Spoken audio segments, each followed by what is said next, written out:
देखिए अर्पिता, ये बात तो इसको बिल्कुल नकारा नहीं जा सकता कि जो लगातार रेड्स की गई पिछले 203 दिनों के अंदर, चाहे वो सहारनपुर की रेड हो, चाहे आप कह सकते हैं कि वो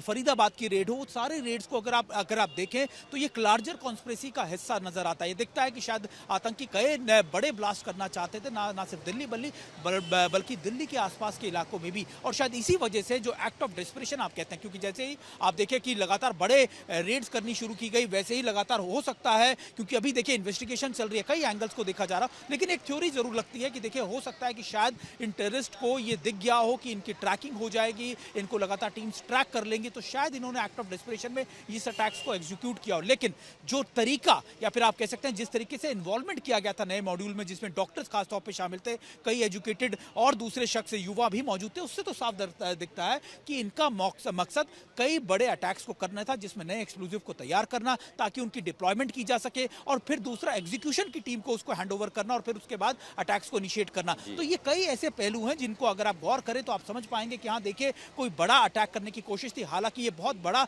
इनपुट था जिसको फॉइल किया जम्मू कश्मीर पुलिस ने। इसके अलावा जो जॉइंट ऑपरेशन चलाए गए, चाहे वो फरीदाबाद में हो, सहारनपुर में हो, आप गुजरात की भी बात कर लीजिए, तो उन सारे आप कह सकते हैं ऑपरेशन से इसको पर्दाफाश कर दिया, इसके बारे में इसको पूरा ट्रैक कर लिया, और शायद उसी वजह से अब ये घबराहट थी इन आतंकियों में। और लेकिन अभी भी बड़ा सवाल ये है कि आखिरकार ये नए तरीके का एम्युनिशन या फिर नए तरीके एक्सप्लोजिव कैसे थे, किस तरीके से यहां पर लाए गए, गाड़ी में इतना ज्यादा एक्सप्लोजिव कैसे आ गया, कैसे 3 घंटे तक ये गाड़ी पार्किंग में खड़ी रही और उसके बाद इसी समय के ऊपर एग्जीक्यूट किया गया इस अटैक को। तो ये निश्चित तौर पर कई ऐसे पहलू हैं जिनकी जांच होनी बाकी है। लेकिन एक बात बहुत साफ तौर पर दिखती है कि चाहे जैश हो, चाहे दूसरे आतंकी संगठन हो, वो हमेशा इस तरीके के बड़े अटैक्स करने की फिराक में रहते हैं, और खास तौर पर उनका मुख्य कारण या फिर मुख्य आप कह सकते हैं टारगेट हमेशा दिल्ली या दिल्ली के आसपास के इलाके ज्यादा रहते हैं।